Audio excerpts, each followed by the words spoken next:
What's going on, guys? Welcome back to United View and welcome back to another episode of the Trinity, powered by Dan Gore.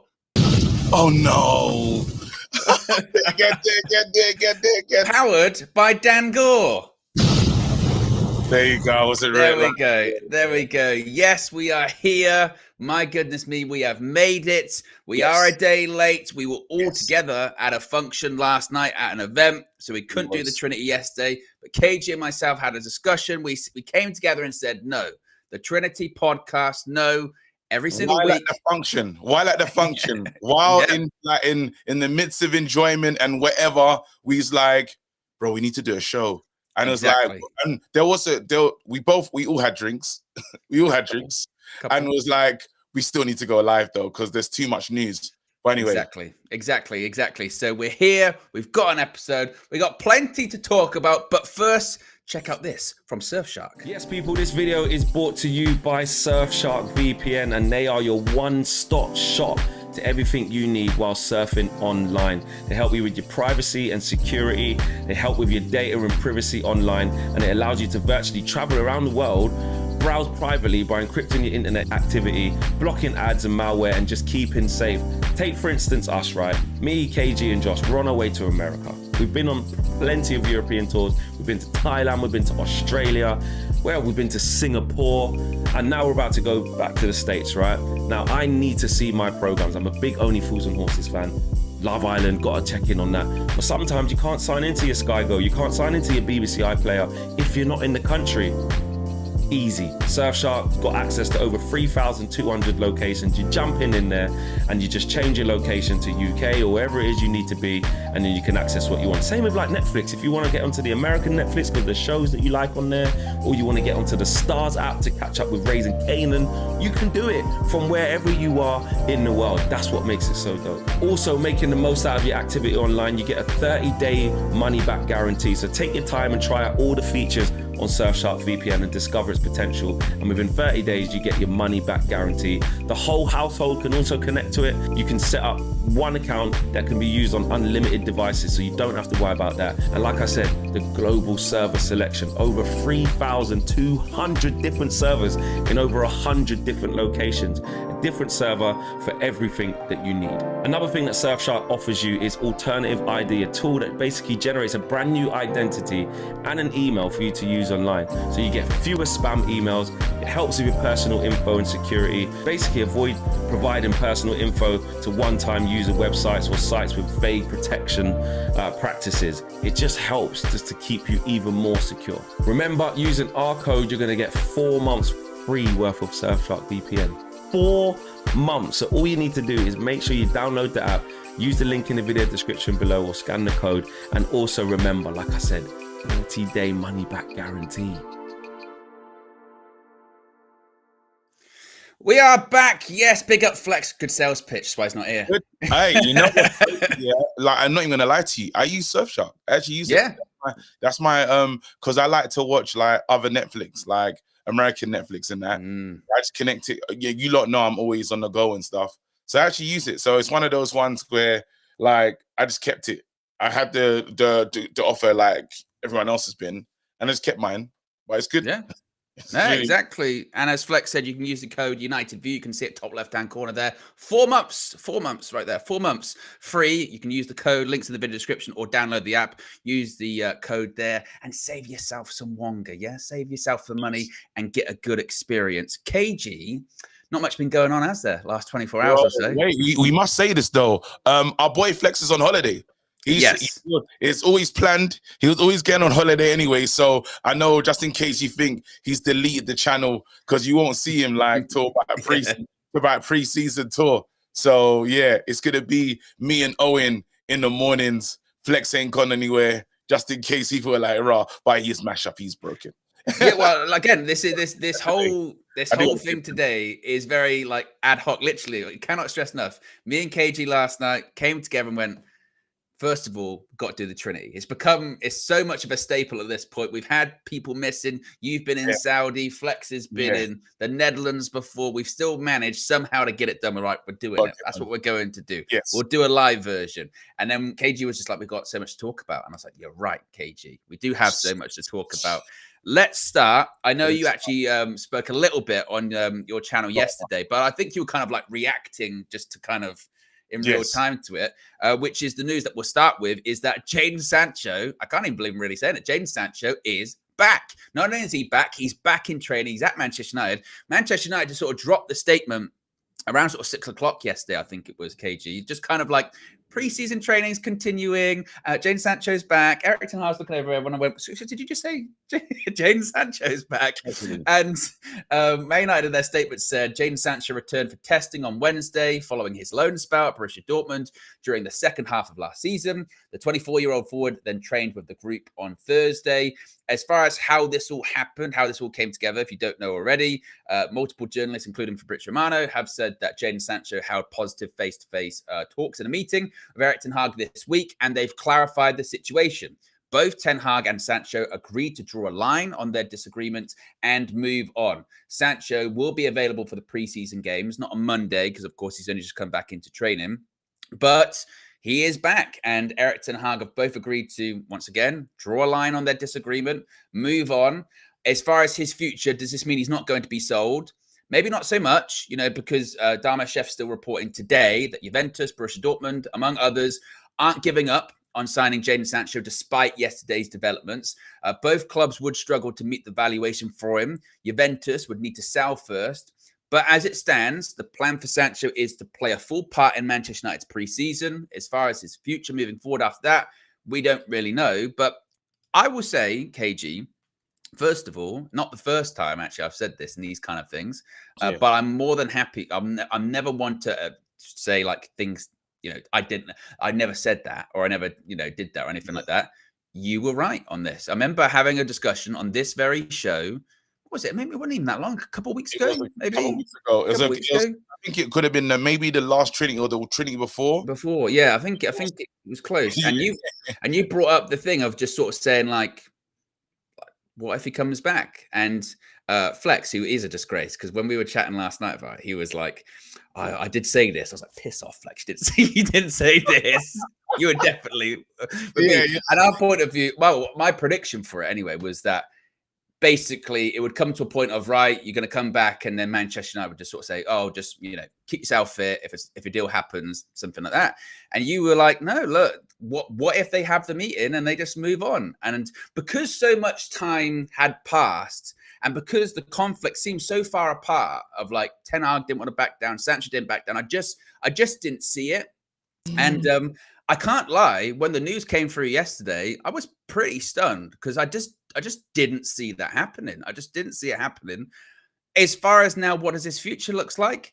I don't know what to think. I think everything's on the table, isn't it, really, about what could happen next? Listen, I think with most Man United fans, it's very difficult to see where everyone else lays, but I'll just say where I am. Conflicted with Jadon Sancho, and it's conflicting on many different reasons. Now, there's a piece that will connect you, like it's a guy from the ends, it's a guy Croydon, you know what I mean? Like my part of London, really, and he's living the dreams. Affinity, you know what I mean? It's like probably how like the Manc fans feel about Rashford, and the need to give him chance after chance after chance. You know what I mean? Manc born and bred, but you're saying, look, this is someone where there's just a little bit of a connection, but at the same time, in that connection, you feel, well, you've been given this opportunity and you haven't made the most of it. Like a lot of people it takes a lot to get to a club from London to Manchester anyway. Like your parents had to do a lot of graft to make sure you get into games on time, doing all this. There's so much that goes into it. And it felt like Sancho's been not given because he's had to work, but he's now in position and he's ruining it. And that again, when I saw the pin tweet and he held on to it, I was like, Jadon, man, that was all I was in this thing of, Jadon, this is not the way to do it. This is not the way to go, especially when Anthony was now injured. Jadon had an option to get back into the mix of things, and he didn't. He couldn't humble himself and say, I want to be a part of this club. Now, even if he says, well, I didn't want the label, you know how Benny McCarthy, this is according to Benny McCarthy, or a statement that Benny McCarthy could have made. He didn't want to look across, he didn't want to be seen as a poor trainer or a bad attitude, this, that, and the other. But guess what? Now, those that people are going to make their own conclusions. The bottom line is ego took over. I think ego took over in both sides, but guess what? Someone runs the ship and the other person is he's just a crewmate. The main guy, the captain that runs the ship, you can't tell him what's going on. It's simple as that. You can have an opinion, but if you can't go to war with the captain, throw him overboard. And what he's done is he's gone to Dortmund, and this is where it gets a bit techie. He goes to Dortmund. Dortmund are giving it large, saying, we always knew. He's kissing the badge. They do this whole song and dance. Well, when it's come down to, well, show me the money, Dortmund don't want to show us the money. They're signing other players. So now we have a situation of a player that should be worth plus 60, 70 million. He was one of the brightest the brightest wingers in world football at one time. There was a time when he could look Saka in the eye and say, mate, you're not on my level. Like, how many goals did you score? We all seen the video. Now, it's like, you won't even be, that has aged horribly as a video, because you're nowhere near the England setup. Saka's about to play for England in the final, and you don't even have a club. Man United are saying, well, I don't like the potential fees that we're getting. He has to be a part of it. And I honestly feel people are saying that he hasn't apologized to Ten Hag, this, that, and the other. I do believe that they've had a conversation where maybe both sides have said, look, this is where I missed it. Sancho will have to do the bigger part of the apology, but then I think they've taken a manly reaction to it of, a lot happened last season. Let's move on. If a club comes in for you and you really want to go, we're open to it. If there's no club that comes in for you, guess what? We can restart. The club's getting a restart anyway. It's Ineos. Van der Garga's got, I can't remember the other guy's name. He's gone. There's a lot of people gone. It's a new start at the club. So yeah. First of all, whilst you were speaking there, Katie, we've had a madness. We've had a complete madness at the moment. First of all, I Am Swizzy joins the UV Members Club. Welcome. But then does the ultimate, KG. Not only is he just joined, but now gifted not 5, not 10, not 15, not 20, not 25, not 30, not 35, not 40, but 50. 50 UV members from a brand new member. So big up to I Am Swizzy. Gifting out. Saeed got one of them as well. Saeed got one memberships. welcome, Saeed. So big up. Appreciate. I didn't even know they went that high, KG. Look at that. 50. It's going to be a big show. It's going to be a big show. You can feel it. Talk about setting a precedent. Do you know? I think you sum it up well with what you're saying there. Your first sort of point by saying conflicted. I think conflicted is probably the best word, because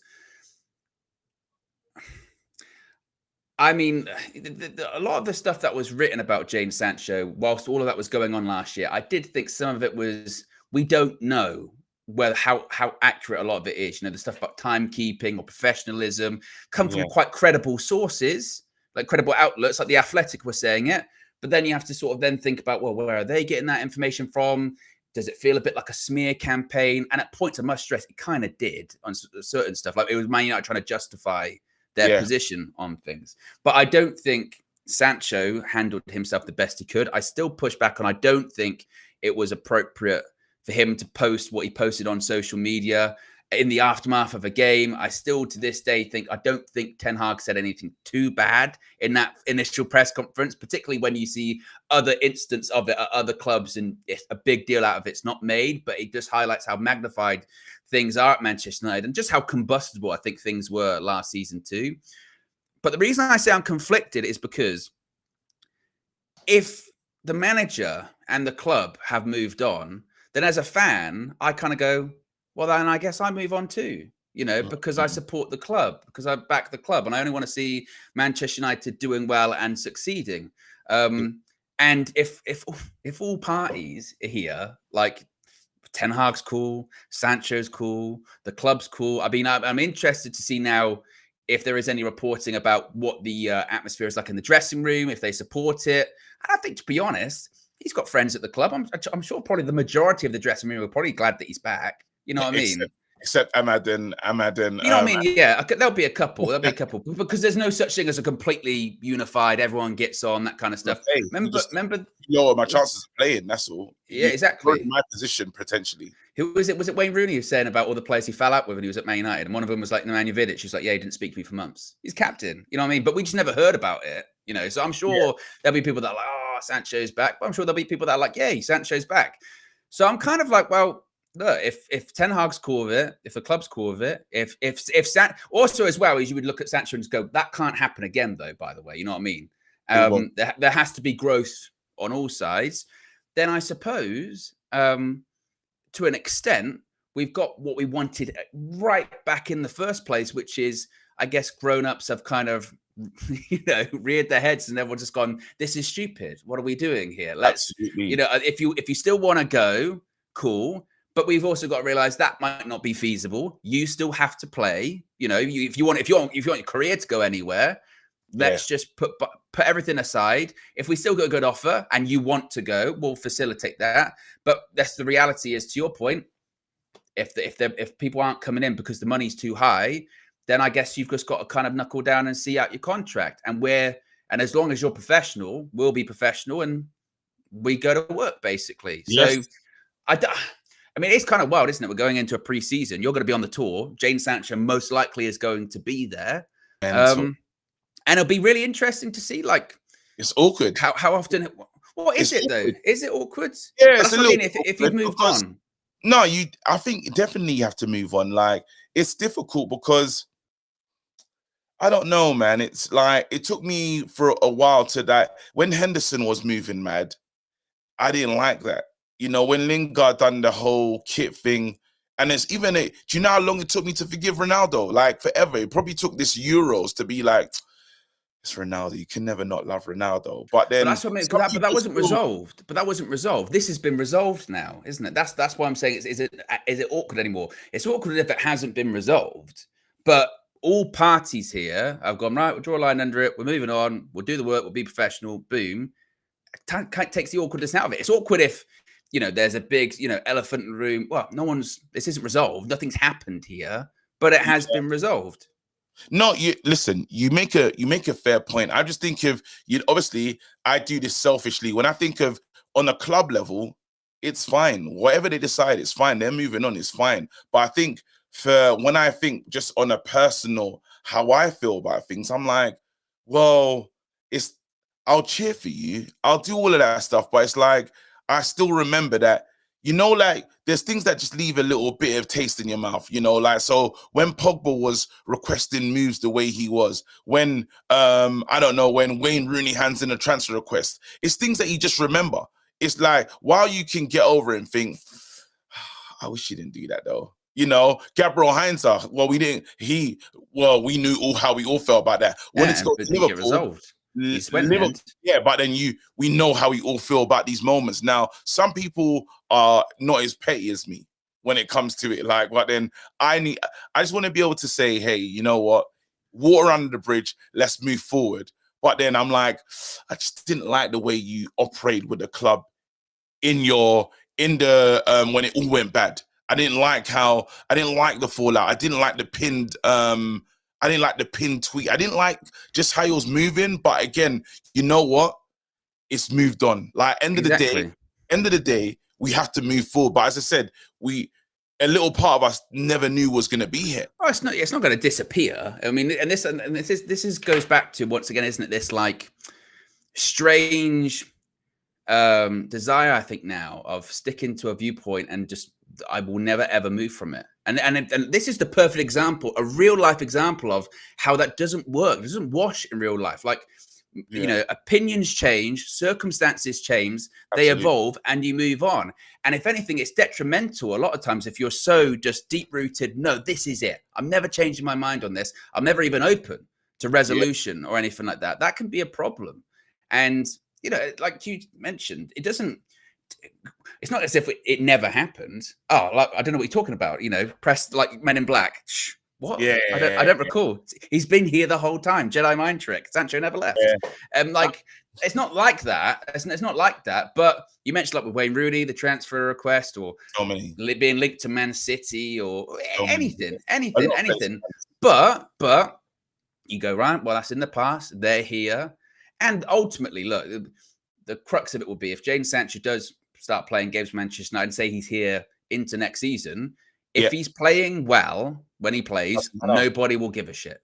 I saw Xhaka swore at his own fans and they love him. Xhaka came back from putting his middle finger up at his own fans, you know, and end of the day, like, they got over that. So it's as simple as that, really. Goals change everything, you know. Goals and good performances. I never believed Maguire would change fan opinion the way he did, and he has. You know, he's done a great job in terms of, like, fans at the end of the season was like, you know what? What can I say? He silenced us, and football is a fickle business. Like, some people will say that they're not fickle, but it's that simple. Football is really fickle. If Sancho's top bins in it, scoring, him and Ten Hag might have a hug in a celebration. It could be as tiny as that. So again, I do like the fact that what this goes into, and is to really move into the Ineos conversation. Ineos and Ten Hag, because I don't want to leave him out of everything that's good and say Ten Hag has nothing to do with this. Ineos plus Ten Hag are forward thinking. They know that having Sancho not getting into the main canteen, not being a part of things, you limit the player, and you have a talent, you have an asset who you're just allowing to depreciate for no reason. Let him train, let him get ready. He can offer something in the team. He can give you something. If he's not going to be a part of things, what other teams can say, well, we know you're not trying to sell him. Now the whole landscape of doing a negotiation is different. Because I now can't say to you, we're going to give you this because you don't want this player. No, we do want this player. So we would like exactly how much we're saying for him. He's a part of the team setup. Simple as that. Yeah, well, and also it kind of feeds into this Ineos just refresh of everything, doesn't it? Of like, look, you know, Dan Ashworth at Carrington, Jason Wilcox at Carrington, Omar Barada today starts his role, and he's refreshing all of his social media, which is a pleasure to see. And then once again, I think it's adults getting into the room and everyone sitting down and going, look, last season's last season. We are a different Manchester United now. There are different people in charge. Eric's still in charge, but there are different people on his backroom staff. Like, everything has changed and is changing. So this isn't to say that, Sancho, you're going to stay or go or anything like that. If you still want to go, we'll work on it. We can't guarantee that will happen because we've got a value for you that we'll hopefully try and get. If not, we expect for you to stay, be professional. Eric said he'll be professional. You've said he'll be professional. You go, let's draw a line under it. Let's move on. And I think when it comes to fans, different fans will have different, you know, perspectives on it, won't they? Some fans will want like a public apology. Some fans won't care. Some fans will just be like, some fans won't change their mind of, I still want him to go. He still might go. For me, I can only speak for my personal opinion of it. I just look at it as, if everyone's drawn a line under it, then I'll draw a line under it too. You know, do I have an affinity? I never had an affinity to him one way or the other. My viewpoint was, if he wants to leave Manchester United, then he should leave Manchester United. And really, that hasn't changed when you think about it. If he still wants to leave, then he should leave. But you mentioned it there. It's very difficult to sell a player that's been exiled, isn't it? You know, so you have to agree to be professional and get him back into the fold. A couple of super chats here. There's a thing that people are saying. I saw SLD and John James say that Ten Hag is being micromanaged. Yeah, guys, look at Ten Hag as a manager and the vibe that you get from Ten Hag. Not a chance in hell. He's just brought in. He's brought in his friends. You know what I mean? Is in control, in charge of this club. He can tell that he hasn't lost any powers in terms of veto. He understands. He's not a blockhead. He understands how to work with people. Ten Hag is still in control. Them players, everyone that's at the club knows who's running it.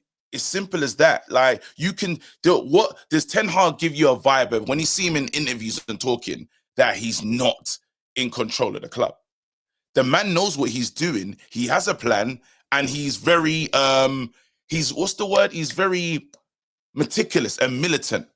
And the only reason why I can say that is I remember our first version. I remember, this is talking from first-hand experience. I remember our first version of tour. The first game in what, where was we? Bangkok. Yeah, something like that. Yeah. And I remember how Ten Hag ran it, yeah? The first time, we had full control, was in changing rooms, was all over the place. We was doing what we wanted. You see the second one? When the players started coming out in their twos and they tightened. When I tell you, the attention to detail, yeah?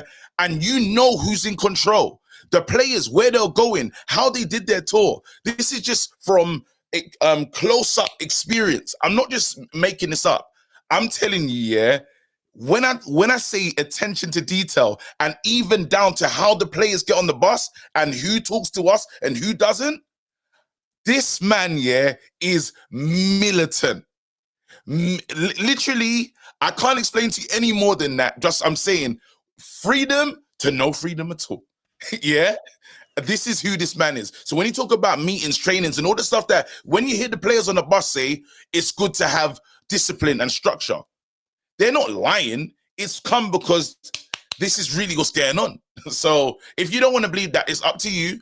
But I'm just saying how I've seen him in the past and how he's talking now, exactly the same. Well, and also his conditions for Sancho returning previously was, again, about a public apology or a private apology. I don't know. But he always, at least publicly, said that he was open for him to coming back, you know. Mm-hmm. So I guess, you know, the man of his word. If everyone, this is why, again, if everyone in the room agrees, oh, cool, let's move on, then you do just that, really. You move on. Michael Silvers, the latest member of the UV Members Club. Welcome to you. Super chat here says, Liaz from DR Sports did a stream on yesterday on Twitch and said he spoke to someone from Sancho's camp, and apparently Sancho apologized to Ten Hag post-Arsenal game, but then Ten Hag wanted a public apology. This is kind of what I was mentioning earlier when it comes to sort of the situation surrounding at the time last year when Sancho first got, like, I say exiled, but, you know, put to one side, as it were. At this point, I don't think many people actually know what the facts are regarding that, because we do know that there was a meeting, but then whether or not there were apologies in that meeting, a public apology, Manchester United say they didn't want a public apology. They just wanted an apology to Ten Hag. And then there was, you know, the accusations of lateness, unprofessionalism, but then also from Ten Hag, almost nepotism towards the players that he liked. Like, there's been a lot of accusations all over the place. You know what I mean? And I think that once again, that's last year. It's nearly a year ago at this point. You just go, I don't know about you, KG. I'm actually kind of glad that we don't have to keep revisiting it over and over again. Beautiful.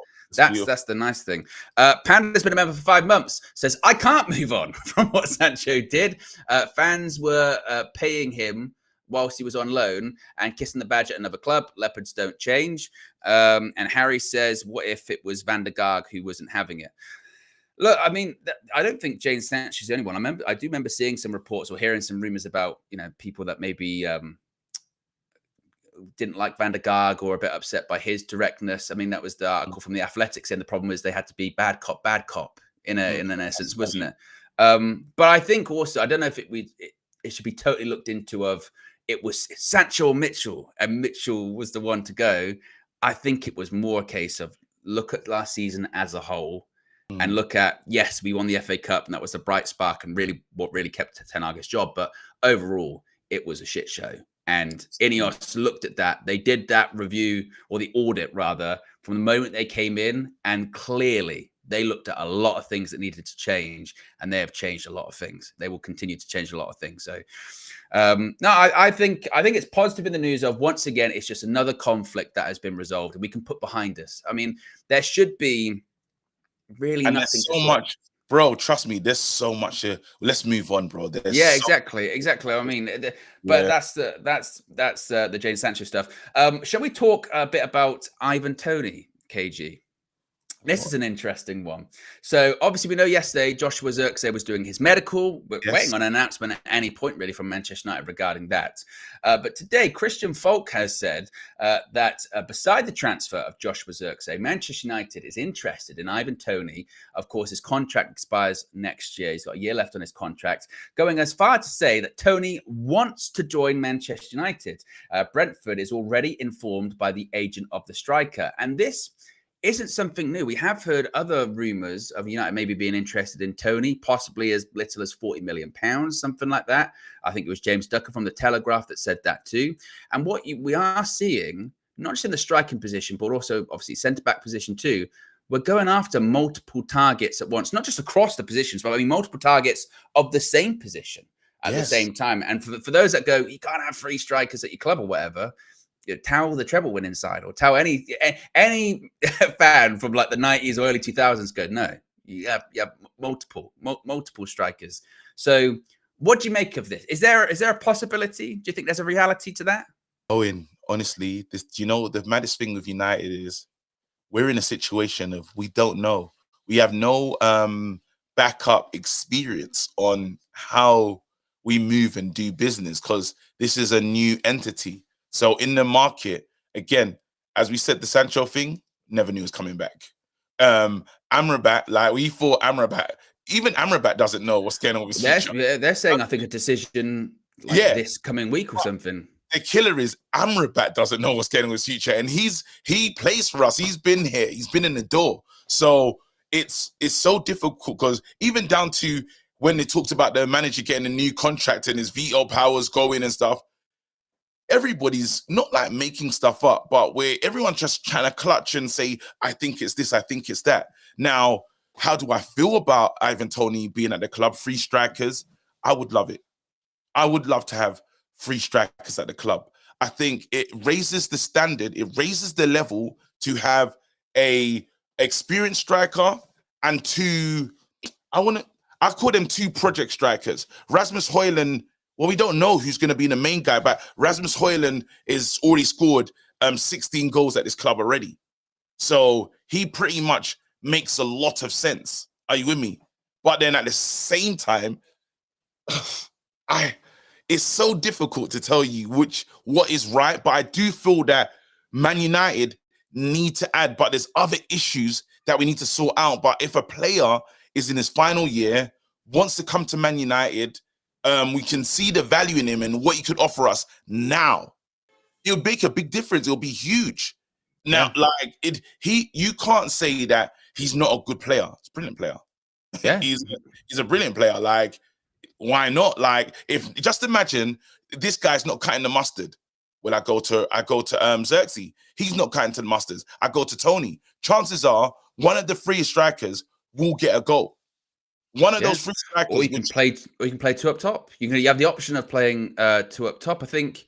Do you know what? You make a really good point there when you say I don't know, because my initial pushback would be not of the fact of having 3 strikers, because I'm with you. I grew up with Manchester United always having 4. I mean 4 strikers, because it was 4-4-2. Whether it was Sheringham, Solskjaer, Cole, and York, or whether it was Rooney, Berbatov, Ronaldo, or whoever else they just had on the books at the time, Tevez. So that's what I'm used to. So I'm like, that's great. My initial reaction would be, well, where are we going to find the money? But I think when you talk about people not knowing, I don't think anyone has credibly reported what United's actual budget is, because I don't think anyone knows. I really think, those numbers that have like, oh, their budget is 40 to 60 million pounds of out sales. I think it's bullshit. I don't think that's true. I think that it's probably higher than that. Yes, they're thinking, oh, we're going to raise money through player sales. Maybe Jadon Sancho is part of that. Maybe he's not. They know Mason Greenwood is. We're going to talk about Cambuala in just a second, because obviously there's been stuff about him. He's moving. So I don't think people know what the budget is. And clearly, with the way Ineos are moving, Zirkzee, the deal is done. He's done his medical. That is going to get announced. De Ligt, we could be getting a here we go. I would expect to get a here we go next week. That one's moved very, very quickly. We're being linked to Ivan Toney. I mean, one thing's for sure, from a defender point of view, we are not getting Jared Branthwaite now. That deal is dead in the water. David Ornstein, Yeah, David Ornstein reporting today that Aston Villa are reaching a £50 million agreement with Everton to sign Amadou Onana, and it means Everton would not sell Jared Branthwaite this summer, barring a hugely substantial offer for the centre back. So United go, right, we walk away from that one. Okay, put that one to one side, because we're already working on other centre back signings. We're going to get most likely De Ligt. Lenny Yoro, decision's still up to him. This is where Dan Ashworth, Omar Barada, this is what we pay you the money for. See if you can do it. See if you can pull it off. See if you really are the best in class. You can recruit the best in class. But I do feel like that maybe we've got a bit more money or a bit more flexibility in our transfer budget than first thoughts. Because I think there's players that are definitely not part of the long-term plans. Already you've seen Camberwell's, he's gone. They're like, one thing we did see in that, with a clip that you guys showed me, because I haven't watched the full thing in Man City's thing. I just couldn't stomach watching All or Nothing in Man City. But Omar Barada's breaking down and looking at, he's got the spreadsheet open, players that are here, the contracts, how long they're here for, and he's like, what makes sense? You know, he's doing that, and they've done that. They've said, okay, Campbell Wells, what are you telling us? Are you going to sign this new deal? I have no intention to sign a new deal. You lot are going for too many centre backs. I can't see a future in it. Guess what? You have to go. Now, before, a player like that would have left on a free, Mengi style or whatever. Like, those types of players just walk out. That talent just walks out. Now we're saying, nope, you know what? We're gonna get 7 million for you. So I believe they've done that with everyone in the dressing room. And don't be surprised to see a McTominay walk out this club, a Lindelof walk out this club. While we've even signed Johnny Evans, there's still, I believe that they're still probably potentially saying, you know what, Maguire could also leave. Lindelof could, one of those guys that I don't think, as they told us, nobody's off the market when it comes to, we said the players that are untouchables, and the rest is they have a price. So like that, all it is there's someone, dotting the I's and crossing the T's at Man United. Let's not forget the job that Vivel's doing. These are multiple. Man United are operating like a real club. And for us, it's too weird. We're like, whoa, like, I think we just That's can't. why it's weird. That's why it's weird, isn't it? That's why, you remember when those announcements of those people coming in, Dan Ashworth, Jason Wilcox, obviously Omar Barada, and there was excitement. And then there was sort of people pushing back on that, going, tell you what you're excited for. We haven't got any transfers yet. And you have to go, well, it is. I know people hate the word process, but legitimately in this situation, it is, because those guys are the ones doing these deals. They're the guys doing the operations. So you need them in place first. If we were, and it is actually really exciting that they are all in, and we're still in the early-ish stages of the transfer window. Well, we can, and people like Christopher Vavell have coming explicitly for this window and the winter window. So it's like, do stuff now. When it comes to Cambuala, as you mentioned, €10 million package. He's going to have a medical at Villarreal. United have a salon clause and they have a buyback clause. So they are completely protected in that regard too, because I did see, I think at this point with stuff like that, it's a bit of false pessimism regarding this, going like, we've still got Maguire at the club, or we've still got Lindelof at the club, and we're selling Cambuala. And you have to go, well, again, the circumstances are different in this regard, because they offered him a new contract, said no because of playtime. Also, I think he chatted with Erik ten Hag, and Erik ten Hag was just like, mate, there's a lot of people ahead of you. Like, no disrespect, but had we not had the injuries last season, I don't know if you would have played at all, And then you hear that and you go, all right, cool. Go elsewhere, go play regularly. And if you're, quality, we'll bring you back. We've got a buyback clause. And if you're not quality and we don't want to bring you back, we'll still make money on it. And again, those are good deals. Those are good deals with a year left on this contract. I mean, I know that you could maybe say that you see Man City sell players that have never played in the Premier League for like 20 odd million quid. Maybe that's fair. But still built, like, I think we've got to get there, though, haven't we? We've got to get to that. We have to prove, like, that is going to take time, unfortunately. Like, I think there's this thing that we can always find a negative spin to, what I'm saying, to the stuff that we're saying. Of course. Man United, instead of letting a player just walk out for free, which we've done many times in the past, we have so much experience of doing that. you know, we haven't done that this time. I don't know how much Zidane Iqbal was sold for, but I don't imagine it being 850K, something like that, 1 million euros. It should, you know, like we've not. I thought Zidane Iqbal's ceiling was probably higher than Kambawala's, but again, look at the different fees that we're trying to get. Even the Greenwood deal, even people can get angry and stuff with everything that's going on in his life. To potentially get 50% sell on clause, it's a bit clever business. I think, like as we said about, you know, and it's buzzwords that people don't like, but it's the truth. We're in a process. This thing is gonna take some time. We just have to almost sit back and watch. We're saying, you know what, in Ineos we trust, or this, that, and the other. Well, finally, guys, we've got the things that we was really asking for. We're saying we got the right people in the right roles. So you got real, like, this person's role is purely, I work on transfers and getting a deal. The CEO, you can see how excited he is. He's already made that his profile. He's gone on all the job whatevers and said, hey, I'm the Man United CEO. He's really proud of this role. He deleted them out of Man City tweets as well. Immediately. Why? Because, again, it's a really big club. It's a really exciting club. And Man United, even if you can say, like, this would have been the perfect time to say it feels different. You know, because there is a different feel, there is a different vibe. And the vibe is almost, well, it's positive. So I now can see, if I'm a player that at Man United, I'm looking around and saying, you know what, I feel like I want to be here. You know, this ain't a good time to try, and I don't want to leave now because it looks like this club wants to be on the up again.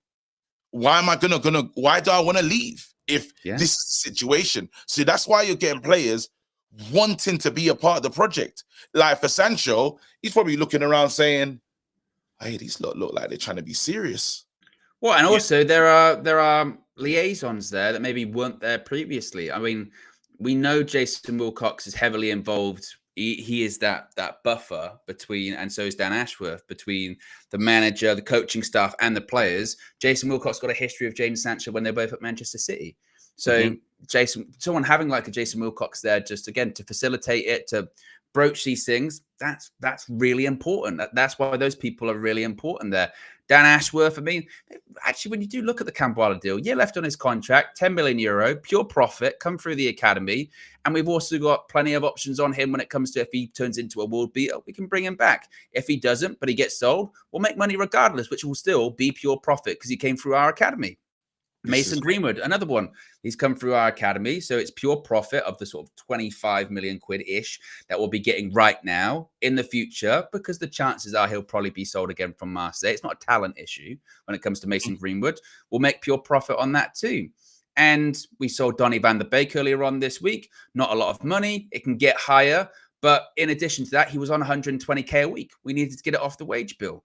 We're bringing in Joshua Zirkzee. He's at what, like 23? I think he's on like 20 grand at Bologna. He'll probably get a sizable increase, but I would still hope it'd be under 100K, around sort of, you know, Hoyland's wage, I think, is about 85. So you get it around that kind of number.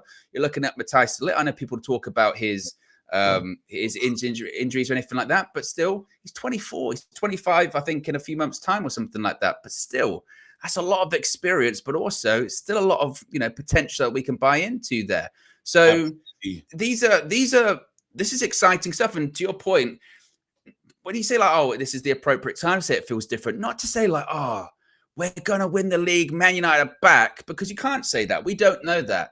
But it feels different in the sense of Manchester United haven't operated this efficiently and this kind of more progressively in many a year. And it's no coincidence that it happens when that old guard, whether it was Woodward, whether it was Murto, whether it was Richard Arnold, and those other people that had been at the boardroom level or at the executive level for the past decade that had no business being in football, let alone at one of the biggest clubs, if not the biggest club of the world. It's no coincidence that they're gone, new people in, and we're saying how well Manchester United are now being run on the football side of things. So, and that's why those people are so important. And there's still a lot to prove. I understand that, in the same way that people will say with Sancho, I can't forgive and I can't forget. there will still have to be. Look, there's a big pudding here, KG, and there'll be a lot of proof in it. There's, you know what I mean? That's right. Goals. Listen, end of the day, yeah, goals change everything. I plan to be reckless next season with the things I'm saying. I don't give a damn. Wow, KG. I've already started with saying that if Kobe wins the Euros, he's going to be world class. I don't care. I don't care what anyone says. I've got a question for you, KG. Actually, this is reckless. Hear this. One second. I'm going to get this on my chest though. I heard Arsenal fans try to tell us that Declan Rice was the best DM. Like before his Partey. Partey was as good as Casemiro. They didn't give a damn. Declan Rice came from West Ham, and as soon as he wore the Arsenal shirt, he was world class. So you know what? Yeah, I realize there's no real rules to it. You love your players and you talk them up, and that's what I'm doing. So the ones that I know that I believe can still keep up that level, I'm doing it. I'm gonna talk about if we sign De Ligt, getting crazy. If we sign Euro, getting crazier. Yeah. If we sign Ugarte, going crazier. Because end of the day, my job is just to back my players. I don't give a damn what rival fans think. If we get winning, let's go. My question to you, and this could age really well in the future, KG. Okay, yes. It will be reckless now because it age really well in the future. At some point in his career, could Kobbie Mainoo win the Ballon d'Or? You know what? I had a one in the chat for yes, 2 in the chat for no. I had a horrible feeling. Yeah, someone said to me, "You know what? Guess who's gonna come in for Kobbie one day? Real Madrid." And while I laughed at the start, I was like, they could actually come in for him. And yes, he could definitely win the Ballon d'Or at Real Madrid. I think with Man United, it's very difficult. We have to have the most perfect season. Like Ronaldo had to do something that was not undone before he won that Ballon d'Or. You know, but because they do have that their eyes on La Liga. You know, when they do make those decisions. But yes, I believe he could. I just feel that it's more likely in a Real Madrid shirt. And legitimately, I don't mean this like, you know, facetiously or anything like that. I mean, you know, we've had Ballon d'Or winners at Manchester United. You mentioned Cristiano Ronaldo, of course, Sir Bobby Charlton. But to your point, Sir Bobby Charlton, when did he win it? 1966. Something big happened that year. You know what I mean? You know what I mean? In terms of winning the World Cup. Yes. But even Haaland, like it or not, yeah, you could argue, bro, Man should have won that still. They won the treble. And but I get sense on it. That's mental. But it's with all those goals, that's criminal. I mean this genuinely, and maybe again it's difficult. Look, he's only had a season, and this is when like rival fans will look and go, "Oh, look at you saying you could do this after not even a full season." But you see how he's playing at the Euros.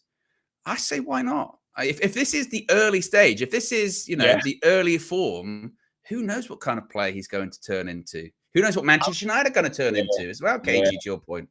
Yeah, I think there's a group of people that say, don't gas the players, man, it ruins them. Yeah, and I'm like, Kobbie's different in that regard. I think some of these players, the trajectory of the player is the trajectory of the player. I believe that if the players Billy like big bollocks or something, it ruin themselves. You know what I mean? However the player, because like, can you say Man United fans ruin Rashford? Like, what, do we praise him too much?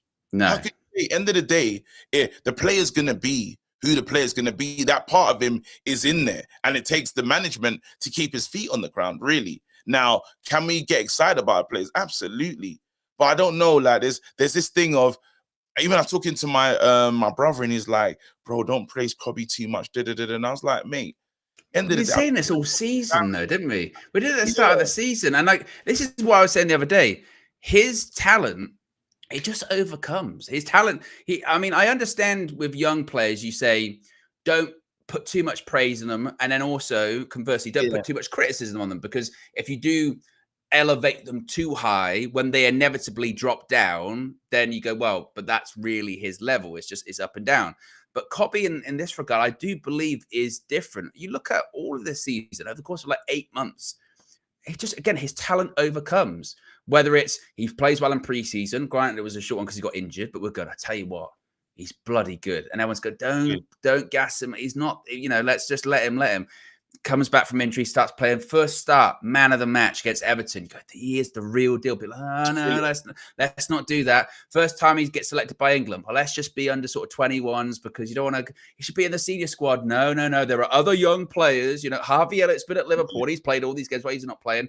Straight into the England. Actually, they go. We've made a mistake. He's got to be in the senior squad. Brilliant. And then he plays in the friendlies. Brilliant. Best player on the pitch, and it's like. He's got to go now at the Euros, and everyone's like, yeah, go, but don't really play. 2 first games, you see Southgate experimenting, going, got to have Trent, no, got to have Conor Gallagher. Cobby's in, he's like, well, he's got to play for the rest of the tournament. It's just that. And he's the best. I think he's semi-final. He's been the best. He was man of the match. So I don't think we are in danger when it comes to him for that, because it seems like everyone's expectations, they keep putting them high, but he just keeps meeting them. Or actually, not even meeting them, surpassing them. Like even our expectation of Cobby, I don't think even we were like semi-final European Championship, FA Cup final. KG scores winning goal. No. Do you know what it is? He's not actually.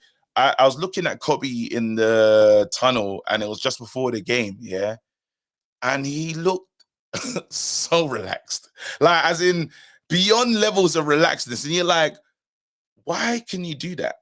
Like, I'd be pacing. If I've got a show, it's a big one, I'm doing all sorts of mad stuff because I'm like, bro, this guy he goes out there and he's like, I'm just going to play my game, to be honest. And he's doing it in such a way that it's even the first, I swear we had a game in Turkey or something. Who did we play? Was it Galatasaray or something? Was it? There was a massive, and that's not easy to go into those hostile grounds and stuff. Was he bothered? Absolutely not. Receiving the ball from the back 4, turning round to spray and move. Not phased. The kid is just, he's calm, but we're allowed to praise our young talent as fans. We're fans. Yeah. Like if you type in the word what a fan is, we're allowed to, we're not the board.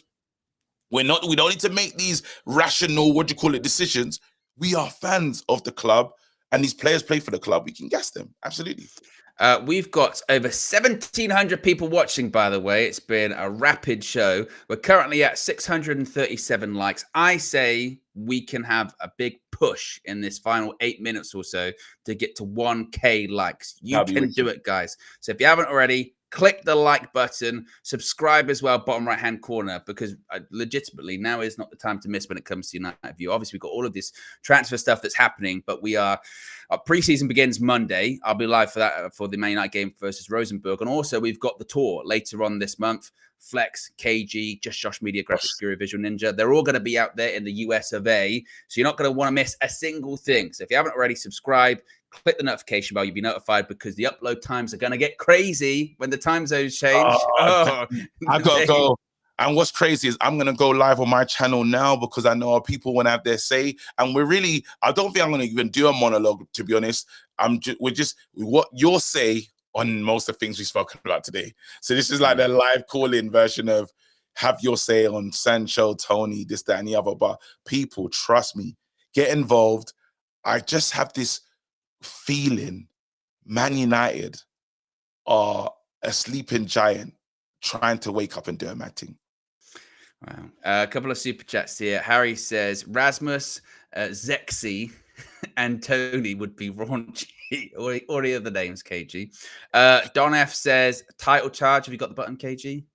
Oh, absolutely, mate. Hold on. Dates. They're doing a title charge. And OnlyFans KG. Do you want to read that one out? Oh, it's absolutely insane. I can't really see it. And I've got the screen as tiny as great show from Owen and Kevin De Bunda. That's mental. That's absolutely out of pocket. But whatever. And OnlyFans KG brackets one-time football bingo winner. Yes. It's actually the phrase that's been. Yeah. That's good news. But yes, KG will be live on his channel. KG, that comedian. Over 40k subs at the moment, isn't it, KG? Yeah, man. On the road, it's the road to 100k, man. Dreaming about the plaque. So I keep speaking into existence. So hopefully one day in it. You know what I'm saying? A global football fan has been killing me here because I've been testing stuff. Sometimes I say something and he'll just go against anything I've said. Just the complete opposite. Bro, he said, don't take anything from Bruno Fernandes. And I want to ask him truthfully, hand on heart. Bruno Fernandes comes up to you and says, "All right, do you want a piece of chicken?" You're like, nah, you fool. You bro. Well, you can't win, KG. Then you'd be like, no, thank you. No manners. Look at him. Disgraceful. Thinks he's above everyone. As well, please. You'll be, bro. You'll be like, I'm telling you, all these lot, like, what do you call it? Oh, don't make excuses. Bro, it's so funny. I've been laughing. I've been seeing all these messages. Yeah, it does make me laugh still, but big up to Global still. Very quickly as well, just to kind of highlight what you're going to get as the likes are rising now, 720, road to 1k likes. If you are on KG channel, I wish I had the clip, but this was so like last minute, I didn't have it. But if you go onto KG's channel, what you can expect, well, first of all, expect the unexpected. That's what I will say. And the reason I say that is I was watching one of KG's shows, and KG's the old-fashioned call-in show. He'll take calls from anyone. There is no prejudice there. He doesn't care, okay? He wants opinions from everywhere, yeah? And the reckless delegation is just that reckless. So he picks up on someone the other day, and that guy was in the shower. I have never seen anything like it. I mean, full on, like, water out the eyes. Bro. KG, why'd you enter who enters the room? Like, there's a lot of steps you have to do to enter the StreamYard room. You know what? There's so much. Because I thought I saw water and I was like, there's no way. No way. Yes, I was like, there's no way. But then at the same time, I've had someone, I don't even know what's more reckless. Someone called in when his wife was literally in labor. He's like, my wife's in labor right now. And I goes, why? Priorities. I said, what are you doing here? Bro, so now I'm like, anything's possible. I couldn't believe it because, again, just like, because the link will be put in when KG does the show and you can click on it, but you still have to like click things, you know, your microphone, your camera, like that kind of thing in the shower. In the shower. What was he hoping to say? I don't know, bro. And there's the fact is like me, but you're naked talking to us. You're washing yourself. Madness. Anyway, madness. Yeah. K-Flow with the final super chat says, if you haven't joined KG's channel, you're missing out. It's 70% recklessness, 20% rushing, 10% football talk, no sources, no pre-screening, just too reckless. Indeed. That's a good buy. You can steal that one. That's good. Yeah, nice. Anyway, guys, big appreciate everyone tuning in. We'll be back with another episode of the Trinity next week, powered by who, KG? Danga. We're gonna do this. That's not what I wanted to press. We shut the bomb. Danga. We're out of here. Peace.